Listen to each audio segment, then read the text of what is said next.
How can a purpose-driven mindset act as a stabilizer? First of all, it does start with people. And one of the very first things that we talk about is something called the 3P relational model. And the 3Ps are private, personal, and then professional. We hear that word toxic quite often. It is rarely intentional. Traci Fisher, founder of the Healthy Leaders Group, an executive leadership coach and former U.S. Army helicopter pilot, and now helps leaders bring clarity, energy, and balance to how they lead and live. Today, we'll explore how leaders and how leading with purpose transforms people, teams, and the entire healthcare organization. Traci, it is a pleasure to have you on Ideal Health Solutions podcast. Thank you for joining us today. Absolutely. Thank you for having me. This is a conversation I really care about. Look, I am so excited about you. When I was first introduced to you and just had a chance to kind of have our first conversation, I promise you we hit it off. It was amazing. And like you said, I am just really excited to have this conversation around purpose and leadership, because I think it's often heard, sometimes understood, but not necessarily in a way that I think leaders can grab the meat out of the overall understanding of it. So I'm looking forward to it, and let's jump and dive right on in. Okay. Okay, let's do it. All right, so the first thing I want to talk about is the power of purpose. You often say that when purpose-driven decisions, people and organizations thrive. How do you help leaders in healthcare organizations reconnect with their purpose, especially when they're operating in such high-stress, metric-driven environments? Wow, that's a really big question. And first, I will start off by saying that really it's an individual in terms of literally individuals, and also the individuals who make up a culture in terms of identifying what their purpose is individually and then also as a culture. And so I think that when we're talking about that, really what we're talking about is identifying who they want to be and what their vision is first and foremost. But very often it's hard to define that because there are so many pressures in healthcare today specifically. And the first one has to do with people. And you mentioned some of them in your opening in terms of staffing shortages, Correct. turnover, right? Teams running on empty, and leaders feel responsible for all of that. And very often they haven't Absolutely. been given the tools to address the human side of it. That's So big. understanding values, purpose, what drives humans first, I would say is the most important. So that's what we dive into immediately is who are the people and what drives them individually. And then in terms of healthcare in particular, there is this space between clinical or operational excellence and then people leadership.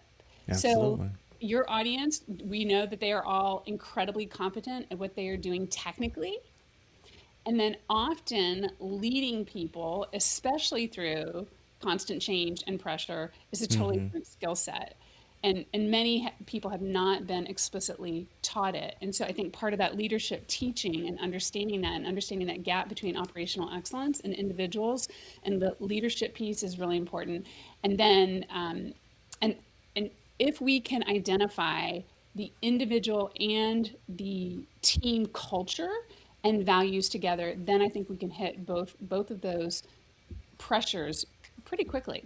I love that. I love the approach of people first. And I think oftentimes we forget, because we're in such a driven world of AI generation and trying to keep up with the next biggest, brightest, and shiniest thing, we tend to put people on the back burner. And we're in healthcare, so we are focusing on helping people. Right. But it oftentimes gets neglected because there are so many other pressures in front of us. So I love that you're putting people first, which so many leaders need to do now. So we're seeing healthcare leaders under immense strain. I mean, it is totally understandable. But with this overall intense strain, financial pressures, we're talking about staffing shortages and political shifts as well, which we could take a take a completely different turn down that road. Right. How can a purpose-driven mindset act as a stabilizer amid this, if you want to call it, chaos? How does a purpose-driven mindset act as a stabilizer? Correct. Yeah, well, that's such a great question. And I would say that it is the stabilizer Oh, I love that. I love because, that. well, so it's interesting because first of all, it does start with people. And one of the very first things that we talk about is something called the 3P relational model. And the Hmm. 3Ps are private, personal, and then professional. So private is you and the relationship that you have with yourself, the purpose driven mindset that you have or that you don't have. And then the next layer out is personal. And so that could be the people that you love the most, or the people that could be at work, or it could be the people, that are in your family, dear friends, but how do you interact with those people? And then there's the professional piece, which could be your clients or your colleagues or your patients, but it's there's a little bit more distance. But when we talk about those 3P relationships, they always start with the private. And so when you ask, That's good. right, so when you talk about the purpose mindset, then when we go to that private and what is your relationship with yourself, we're talking about three key capacities. And the first one is your mental capacity, which Hmm. is literally your mindset. And are Mindset. you using your brain and and all of its amazing gifts to increase your mindset or to decrease it? And then that cascades out into how you relate in each one of those scenarios. So it shows up just fundamentally to answer your question, and that's Correct. driven not just by what Tracy Fisher thinks, but it's driven by neuroscience, it's driven by Hmm. positive psychology, it's driven by your own experience and what Yes. people know about their relationships. So if we first and foremost are aware of our own mindset, and I know it sounds like a poster on the wall, like manage your mindset, but truly if you're really really doing that, then your influence and the way that you communicate, the way that you collaborate, the way that you connect, the way that you relate, that's what creates culture. That's what creates your results long term. And it starts with your great question, the mindset piece, The mind. for Oh sure. my goodness. And I love how you start private, because it really is an internal situation that we have to address first before we start to deal with the external factors, if you want to call it. Yeah. That internal work, you have to do that. It cannot be skipped. It cannot be delayed. Oftentimes, what we're finding out is in work in different environments, when you see the external factors, there's always something deeper. There's the five why questions that we often ask. Why until you get down to the bottom of it. Yes. Same thing goes internally with yourself. You have to deal with that internal self. I often talk about on the podcast that internal voice that you have for yourself. You have to deal with that. You have to talk um, to yourself. And when you say self, we're talking about working on the inner areas of your life that's Hmm. going to help you make the best change for the positive as you're moving forward. So Hmm. there is so much inner work that is needed, that needs to be addressed. I think in each of us that can all make it, the work environments that we work in, a better place. 100%. Um, 100%. well, look, a recent Harvard Business Review article found that purpose-driven cultures report 40% higher engagement and retention rates. I love engagement. I love retention rates. This is right in my alley. So I want to know your perspective. Yet many healthcare organizations still struggle with toxic culture issues. And this may go back to internal work as well. What's the Hmm. disconnect you see from your perspective, and how do we fix that? Well, when you say what's the disconnect, what do you mean by that? When I say the disconnect, what is the disconnect between seeing that purpose driven cultures have higher engagement, however, healthcare organizations are still struggling with that toxic culture? So we know that it works when you have purpose driven cultures, but our healthcare organizations aren't seeming to get the message that, we have to have purpose, we have to drive purpose, and we're seeing major toxicity within our overall departments, interdepartmental relationships between departments, and even within health systems alone, which is causing higher turnover, causing Mhm. stressed out doctors, and suicide rates are through the roof for our physician teams and things of that nature. So where's the disconnect when it comes to purpose driven work in our current state of healthcare? Well, it's interesting because the first thing that I will say, and I think that we hear that word toxic quite often, is that it is rarely intentional. And I think that it almost always comes from a lack of self awareness. So the leader Agreed. who is shutting people down, who is creating fear, they don't usually see themselves that way. And believe me, I have coached through working with individuals and teams where everybody's pointing the finger at somebody, and they very often are clueless because back to the focus of this particular podcast, their purpose might be to get the job done at all cost. Mm-hmm. And so maybe that their communication is a little abrupt, but they don't realize that they're scaring people away or that it's having an impact on patient care. So I would say that the disconnect starts again to go back to self leadership and to the individual is understanding and having some self awareness. I literally was just Absolutely. finishing up a call with somebody who went through some leadership training, and he said to me, there was a recording that was being done of how he was sitting there listening. And he said, I never realized the look on my face. Like, I'm Wow. passionate, I'm really intrigued, but I look like I'm scowling. So he didn't even know that. So having that awareness internally requires, and this is the tricky piece, to be open for feedback and to That say, is so good. yeah, and for people to say, not only am I want to be aware and I want to learn and I want to be willing to be better so that I can live my purpose. I also get to simultaneously be willing to open myself to feedback that, of course, is going to be uncomfortable. Oh my goodness. You're not only going to save a lot of managers, you're going to save a lot of relationships as well. If my wife is listening, I heard it. I totally heard what she said. And I know, but on that side of understanding, you have to be open to feedback as a leader. I mean, that is imperative to the work that we do.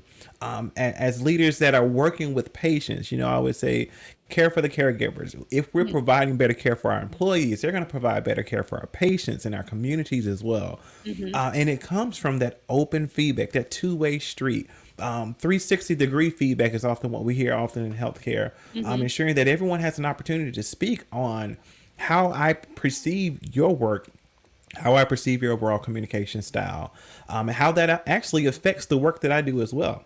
No, not many people respond well to yelling, or the scowling look, if you want to call it. Right. They don't respond in a positive light. However, if you're seeing that your employees aren't as receptive to the overall message, then open the dialogue and say, hey, how would you like to be spoken to? How would you like for me to provide the overall feedback? And I think that just changes not only how work is done for the organization, but it also changes the entire atmosphere for the work that you're doing as well. So I love that.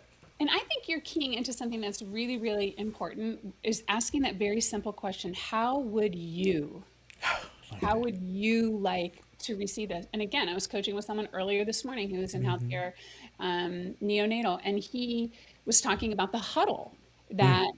that they are in. And not to get into too much detail, but they were talking about whether or not they're going to discuss the healthy babies or the sick babies. If they have more than 75 babies, then they're not going to discuss the healthy babies because they got to get to the sick babies. Mm-hmm. And for the first time in a very long time, they had under 75 babies. And so Wow.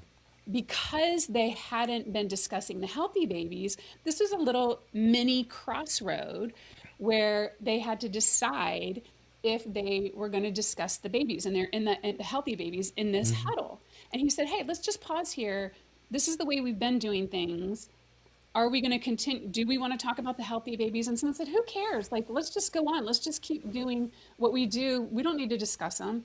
And he, as a Absolutely. great leader, stopped and said, it's important because everybody in this huddle, I want to hear what they think about it. And it could be an open and shut case, but I Mm-hmm. want to hear what other people think just very quickly. And so that's a great example of saying, what do you all think? Very, very quickly. It took like 10 Absolutely. seconds, but it comes from his purpose, right?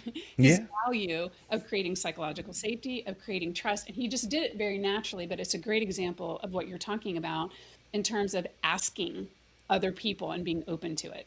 Big Oh, deal. that is so huge, and such a small change, but such a significant change as well, Hmm. to ensure that your employees, your team, anyone that you're coming in contact with actually feels heard in the overall conversation. Um, Hmm. when we're communicating, it's great to talk, and it's great to you get your point across oftentimes, but when it's a two-way street, it is so much more enriching. positive ideas come out of that overall different interaction between two people as well. So I love that you're bringing in the fact that you ask those overall questions. Yeah. Well, look, I want to speak to the audience now. If you have not already, please like, share, and comment within this overall episode. Talk to us and tell us what you understand from your standpoint. What key points are you seeing from a purpose-driven life, a purpose-driven understanding of your organization that can help transcend where you currently are now to move your organization in the right direction? This is Traci Fisher, who is giving us some great nuggets as we're moving forward. So continue to comment and let us know what you think of the overall episode. So Traci, I want to transition a little bit. I want to talk about authentic leadership. And I know you talk about being a coach. You and I both understand the coaching environment. We've both done it. You continue to work in this overall space. From your work with executives and leaders, what distinguishes leaders who say they lead with purpose from those who truly embody purpose? Well, even the way that you just asked that question is pretty much the answer to it, right? So I think that what you're talking about and what we're talking about here is taking those leadership vision statements, mission statements off the wall or off the paper or from the retreat and actually creating specific behaviors. And so when you said embody those behaviors, that means I believe this. It is one of my values as well. And so if I am embodying that and I believe that, then how do I behave? How do I Absolutely. communicate? And so it's interesting because I think very often we're like, and we do have formulas and models and ways to start to have difficult conversations, or here are some techniques that you can use that will kind of get you started. But when it comes down to it, if you truly are living from your values and you think before this conversation, who do I want to be? What is my purpose? What are my values? Then what comes out of your mouth will be reflected, embodied, if you've embodied it truly. Absolutely. And what you say and how you behave will be grounded in that. Comma, very often you might be thinking, what is this jerk talking about? Like, I don't understand them. And then how do you behave? You still, at that point, and this is where we coach and we create a little bit of space, say, okay, if my reaction is, that jerk, I've told him how to do this procedure 5 times, they're still doing it wrong. If you are in tune to what you are embodying, increased heart rate, increased blood pressure, Absolutely. contraction, if you're aware of that and you're listening to your physical, your somatic response, then that can become a tap on the shoulder to go, oh, okay, how do I respond instead of how do I react? Correct. And so still, even if there's these moments or these situations, these emergency situations where you start to feel that response, that actually the automatic reaction, then you can take a moment and respond if you're grounded in your values and your purpose. I love being grounded in your values and your purpose. That is the key. You have to establish what those values are and stand in them. Ground yourself. That helps.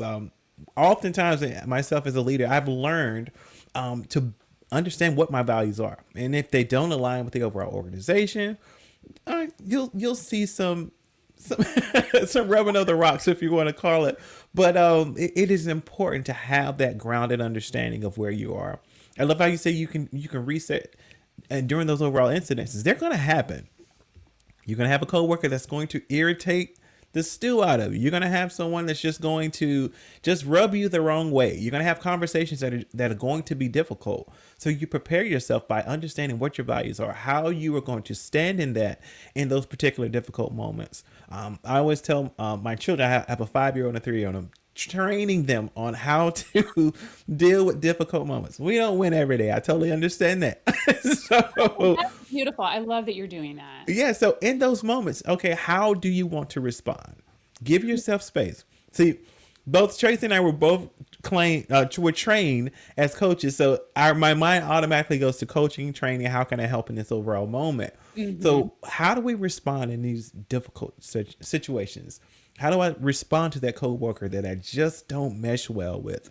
And it keeps the big picture in mind. I love grounding yourself, but grounding yourself helps you keep that overall big picture in mind as well.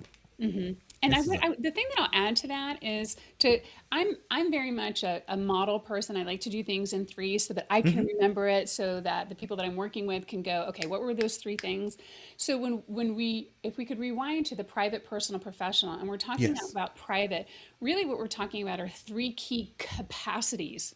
Mm, The first one we already talked about. That's your mental capacity, your ability to absolutely. kind of interrupt the pattern that's going on, to think differently, to think back to your values. And then there's the emotional capacity, which we kind of just touched on a little bit too, I love it. which shows up, if it's one thing to feel something, that's physical, that's a feeling, and it's another to know that your heartbeat is racing because you're really upset. Correct. So, and identifying those emotions and being able to notice that they're a tap on your shoulder and to say, okay, what am I going to do with this emotion? How am I going to allow it, respond to it, react to it, whatever it is that you're going to choose to do. And then the third one is your physical capacity, which That's is good. a combination of your somatic response and then also what you physically are going to do. So I share that because if you're grounded in your purpose, hmm okay, that could sound like something out on the wall also. Like, how am I grounded in my purpose? That's Well, good. there may be a daily routine that you could do. It could be prayer, it could be hmm meditation, it could be reviewing your vision statement. That That's is a good. physical how. It's something for you to do, and I recommend that people do it on the daily. Is like, what is my purpose? Private, personal, and professional. Who do I Correct. want to be today in that meeting with that patient, with that colleague? And to remind yourself, because the treadmill's going to start. It is going. Absolutely. Yeah, It is definitely going to start for yeah. sure. I love that. Grounding yourself and really understanding how am I emotionally going to show up? How am I physically going to show up? Because those factors are going to happen. They're inevitable. We live life. We have no control over some things that are external to us. So our best bet is to build a ground, or build a stance of how to deal with those particular situations when they in fact do happen. And I think it's often the people that don't have that understanding that life is going to happen around you, so you have to be prepared for it, that are often the ones that are most unprepared when those situations do happen. And I don't All want right. to gloss over what you just said, though, because life is going to happen. Things will get in your way. And again, that can sound slightly trite. And if you want to make it meaningful for you, then think about your life. When do you get interrupted? Is it your kids? Every Is it, day. right? I know. Is it that one particular colleague? Is it the colleague that knocks on the door even though you have a sign that says do not interrupt? Is Correct. it this particular type of medical case? Like, what is it that kind of throws you off? And then how do you behave in in the midst of Mm-hmm. that? How are you thinking? How are you feeling? Feeling. How are you behaving That's based good. off of your purpose and based off of your values ahead of time? I love the Trinity. Everything is the Trinity, but it makes so much sense. I mean, even when what you're talking about feelings and understanding, for me, it's prayer. That's how I get through most Hmm. any type of situation, good, bad, or completely terrible. It Yeah. is prayer. It's my grounding in my faith. For anyone, it could be whatever you decide that you want to do, but it's having something that you can hold on to in the good times and also in those times where you just need something to physically, emotionally, or mentally just hold on to. So that I really believe that that's important. Yeah, and that I think that that's the tagline for this entire show, right? Something to hold on to, your Yeah, purpose. your purpose. Absolutely. We're going to talk about how to discover that overall purpose in a moment. Hmm. But I want to shift a little bit. There's often this false dichotomy that leading with purpose means lowering performance standards. How do you see purpose and performance working together rather than competing? Well, that's really interesting. And can you give me an example of how? Because to me, that seems very foreign in terms of they seem like they Sure. go together. They seem like they do, but oftentimes leaders believe that if I'm going to lead with purpose, I have to be soft. I have to be a I pushover and allow people to kind of run over me and just take it on the nose and keep going. But tell me how purpose and performance really should work as a team together. Yeah, absolutely. It's so interesting because I was speaking a couple of weeks ago to a group of healthcare leaders, and one of the slides that I had we were talking about, let me see if I can remember this. It had to do with, I think it was creating connection and empathy and, those what very often old leadership references as soft skills, as you were Yes. just referencing. And there's a very specific slide that I had in there that was a broken chain, making your exact point, which is Okay. that when you lead with the powerful emotion and intention of purpose, and your purpose has both of those, it aligns all. Actually, there are three aspects to it, right? What actually is the purpose in terms of the wording that you give it, what is the Mm-hmm. feeling that you have behind it, and then what is the behavior that goes with it. So when you are literally leading from that place, that is powerful That is so versus powerful. forceful.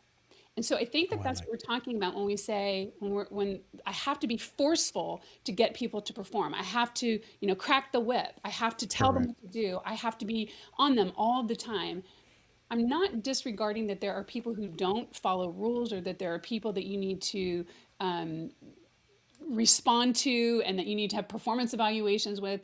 That's different than us leading with purpose, which is grounded in your values and being able to say very strongly, I believe in you. And if you come to work late one more time, I'm going to have to put you, I'm going to have to let you go, or I'm going to That have is to do so X, good. Y, Z. So you can hold them together. I'm not sure if I explained that very well, but the idea is that you can, in one hand, have empathy and, dare I say, love, and whatever Mm-hmm. your values are, you want to be of service, and then simultaneously say, and this is the structure that we're going to use. And being able to hold those two together at the same time, that is powerful. I mean, That that's is living with purpose, right? So when we do that, then people know what to expect. They know that you're holding them capable versus accountable. correct. And then their performance, their decision making, the way that they show up, now you've tapped into their values. It makes a huge difference. That's so amazing. I often go back to thinking about some of the greatest leaders that I've ever had, and they did lead with purpose and they led with love, which is something that you brought out. I think it's we get weird with the word love because Yeah, there's so many different types of love. But right. when we're speaking of love, we're speaking of the purest understanding of I care genuinely about your well being. Yes. When it comes to that understanding, and if you're a leader that leads with love, your employees feel it. They understand it. They may not be able to directly say what it is, but they know that their leader, they can count on their leader to do what it is that's needed, whether it's a disciplining them, whether it's providing guidance or direction, or even just being there and being a listening ear. I Yeah. have employees that I've worked with for years. I mean, 10 years back, and we still communicate to this day because when I was leading them, we had just such a great relationship. Still checking in, seeing them growing into their families and seeing their families grow. I think that's important, of having an understanding that leading with purpose, oftentimes, if you can really delve down into the foundation of what it is, and maybe Mhm. it's one of my foundational principles, it is love. Yeah. So that I really appreciate you bringing that point out. And the other thing I'd like to add to that is that a good way for your listeners to think about this, and I stole this from a psychologist many, many years ago when I was parenting. I was going to a parenting course.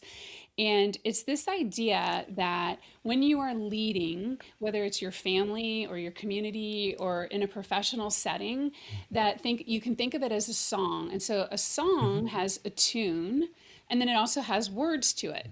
Obviously, not all of them, but this song does.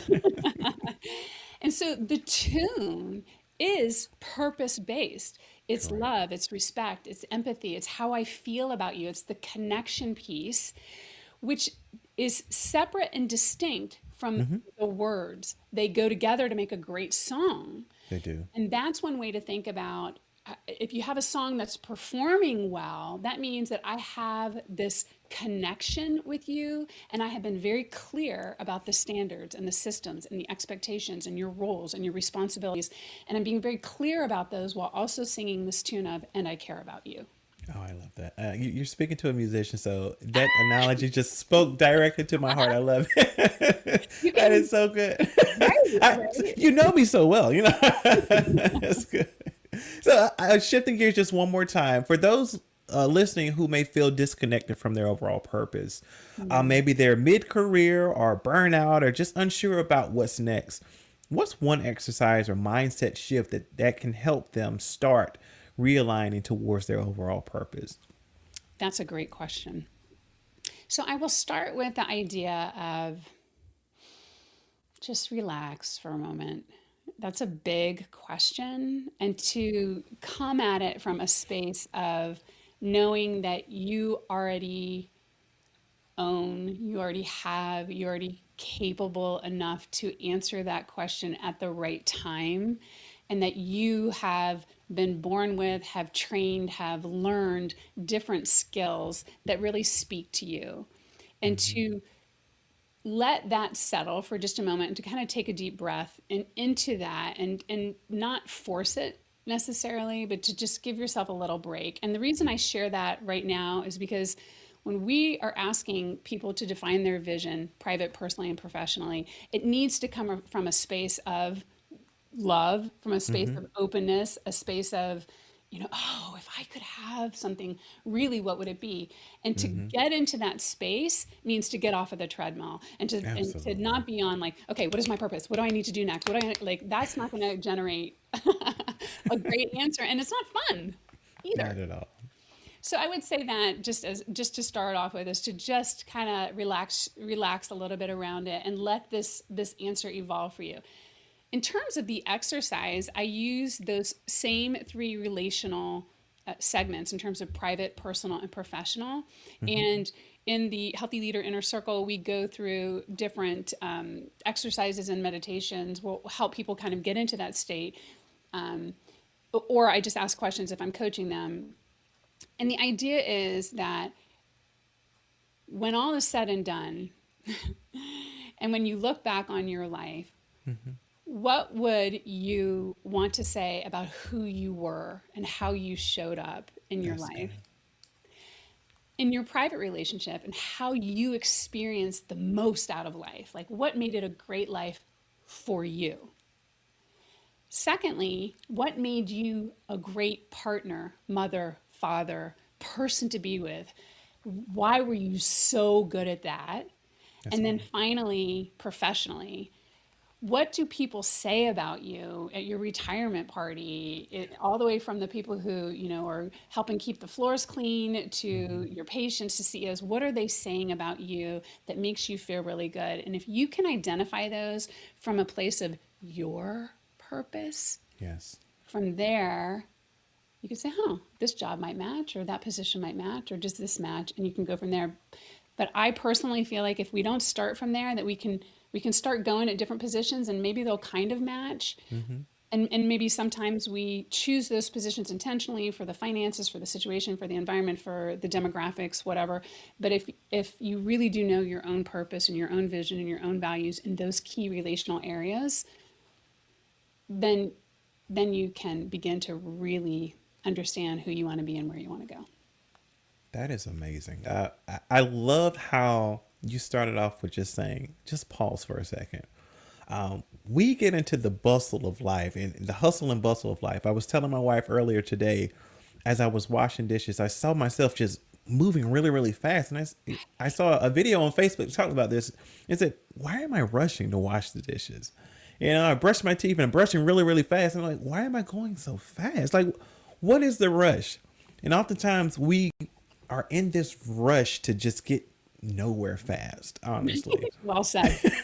So we have to just really take that moment to just pause, to breathe, whether it's a situation that requires a decision from you as a leader, whether it's a career change, you're trying to figure out what's next. Take a moment to just sit in it, pause, breathe, and think. Honestly, that's the biggest way that I've seen myself move forward. Mhm.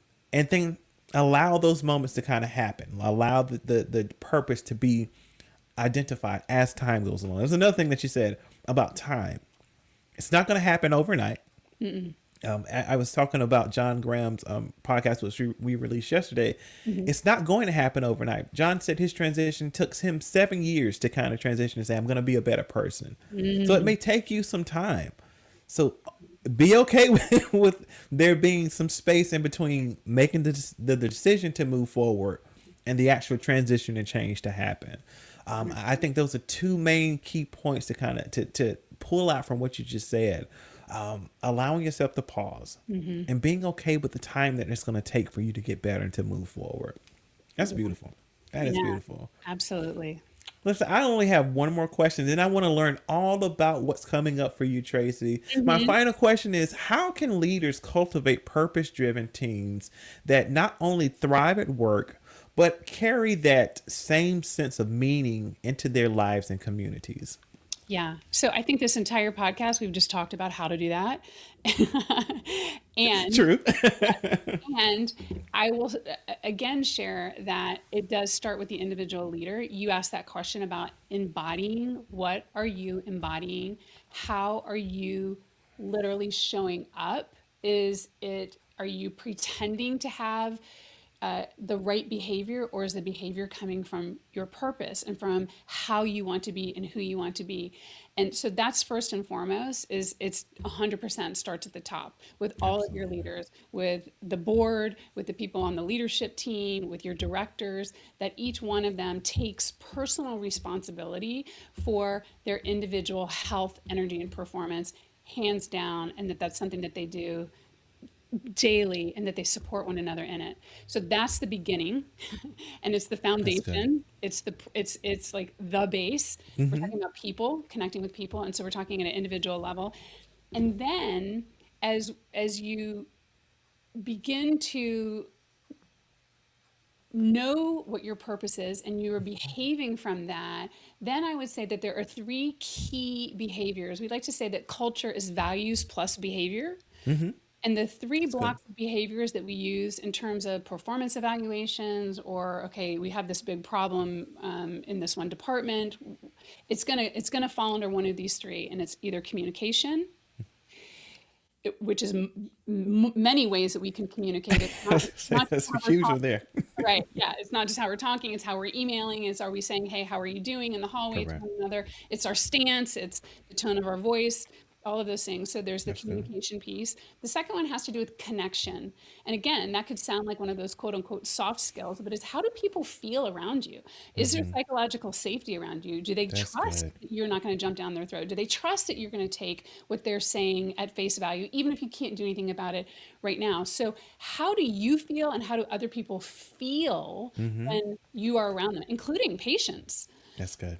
And then the third aspect is collaboration, which is really how do we move with one another? How Mm. do we support one another? Do we step out of our own lanes, our own roles and responsibilities to support one another? And so I think if we are talking about creating purpose driven teams, we start from that what is my purpose? Mm-hmm. How am I showing up? And then in those teams, what is our culture? What is our purpose? And what are our behaviors in those three key areas? How are we behaving to reflect and build that culture so that we're living that purpose, not just as individuals, but as teams? If you're doing that, there's no way that you cannot not only just skyrocket your results and the way that you're managing patients but now it's fun to be at work. Absolutely. Yeah. One another, right? You can everybody gets online with the purpose. That's it. That's all we have to do, right? Well, listen, you have given the roadmap to transition and changing the overall culture, not only individually for your teams, but really for organizations abroad. How can we make those overall transitions and changes? It's internal work. It's understanding yourself, how you perceive yourself, how others perceive you, how you're communicating internally, how Mm. external communications are interacting with you as well. So if you can do that, I mean, you literally have given the golden key to transform some of these toxic environments that individuals are working in. That's going to help to reduce some of the overall burnout for organizations that have high burnout, and turnover rates can significantly drop as well, because now people feel that you understand them, you care about them, and that you want the best for them as well. And I think that's what's often missing in organizations is work, work, work. Yep. However, I'm a person. I'm a person first. I have kids. I'm a spouse. I'm divorced. I'm married. I have, I have a dog. I have a cat. I'm an individual first before I come into this office to put this badge on to clock Hmm. in to work for you. And I think if we can keep that at the forefront of everything that we do, we're going to transform how work is done in the healthcare industry as well. Yes. You just said my book. Well, look, speaking of your book, tell me about what's coming up for you now, Tracy. I'm so excited about this. Well, so I am just finishing up. It'll be released probably early summer, The Healthy Leader. And it is literally about the stuff that we were talking about Oh my in goodness. terms of creating individual health to start off with. And then how do we also create teams, healthy teams as well. I will say that it's mostly focused on the individual to start because even though you just encapsulated the book very quickly. All right, these are the hows. This is how you do it. Really pay attention to your private relationship, your personal, your professional, your mental, your emotional, physical. The book and the coaching around it is okay. What does that look like for me? What do you mean by that? How do I put a behavior in place for myself Wow. so that I can begin to live that? And so that is what the book is about. It's divided into three sections that are loosely based off of, you'll appreciate this. Yeah, as soon as I just said that, it popped out of my head. Loosely That's okay. based off of, it's discover, design, and dare, which has to Okay. do. What is, do you remember? I know that you did well coaches as well. I have to cut this part out. It was well coaches. Yeah. Um, is it appreciative inquiry? Yeah. Appreciative inquiry for Okay. well coaches. Okay, so here we go. So here's a restart. So it's loosely based off of appreciative inquiry in terms of first discovering who you want to be in those relational areas and Right. understanding those three distinct capacities. And then after that, it's designing and crisscrossing who you want to be with what your current life is like and That's amazing. literally modeling that, designing what that looks like. And then the last part of the book is about, okay, now how do I practice daring to know my purpose in that difficult conversation? That's How do I actually show up and start that project that I've been putting off? And so it's a operating system manual for individuals to use in terms of how do I be healthy? And I say it like that on purpose. How do I be how do healthy we? individually and then also in all of my relationships? So that's what's next on the horizon for I us. am so excited about this. As soon as it's released, please let us know so we can share it Absolutely. with our audience. We maybe have to pull you back on so we can talk through the overall book as well. So, if you keep your calendar open down the line, we'll try to get back on yours and see if we can get some more Absolutely. information about the book. What about the podcast? Tell us a little bit about the Healthy Leader podcast as well. Yeah, so the Healthy Leader podcast is a combination of two types of productions. And one is me sharing healthy leader individual aspects in terms of, what can you do boots on the ground in this particular situation, and really integrating mental, emotional, and physical behaviors and learning how to align who you want to be with what you actually are doing. And then the second Absolutely. aspect of it is with the expert forum, where we bring on authors and experts and leaders in the field who are seeing what the current problems are and how they are leading through them so that we stay up to date and give our listeners a way to look at that team aspect as well as the individual leadership Absolutely. piece. Yeah. That is amazing. Well, listen, Tracy, thank you so much for joining us today. Your perspective reminds us really that leadership isn't just about where we're headed, but why we're going there. For those listening, you can learn more about Tracy in the Healthy Leader Group by visiting thehealthyleadergroup.com or following her on LinkedIn as well. Is there anything else you want to leave with our audience? It's kind of like the final word before we hand out. You know what? I would just like to leave them with my personal gratitude and also That's leave good. you with that as Oh, well. please. Very, very grateful to be here. And anybody who is listening clearly is looking to level up and be better and do better. And it is my wish in this moment that they have a little gratitude for themselves and do a little celebration, pat themselves on the back for showing up and changing this world. Absolutely. Well, thank you so much again, Tracy, for all of the insights that you gave. I'm going to sit down and re-listen to the episode just to kind of pull the nuggets. 'Cause I can't really take the notes that I want to as I'm sitting here, but this was a wealth of knowledge for anyone that is really trying to work on building out their overall purpose or really just understanding why purpose is important for the work that we do. This podcast, this particular episode is definitely going to be for you. So thank you again, Tracy, for everything that you shared. And I wish you well on your book release and everything that you continue to do to help as we're moving forward in this overall healthcare industry. Thank you. Thank you so much, Tim. I appreciate it. Thank you. Absolutely. Well, I'll do the ending later, but look, thank you again. This is amazing, Tracy. You gave, wow, I'm just like completely blown away by today's episode. I am appreciative for everything that you shared, You're for very your flexibility, and just for being available to help. I will give you the raw recording as soon as I get it out. okay. I'll make the edits, just the small things that we Yeah, want to yeah. cut out, so that you have to worry about that. Yep. And I'll cut out the fire alarm and everything else that happened today.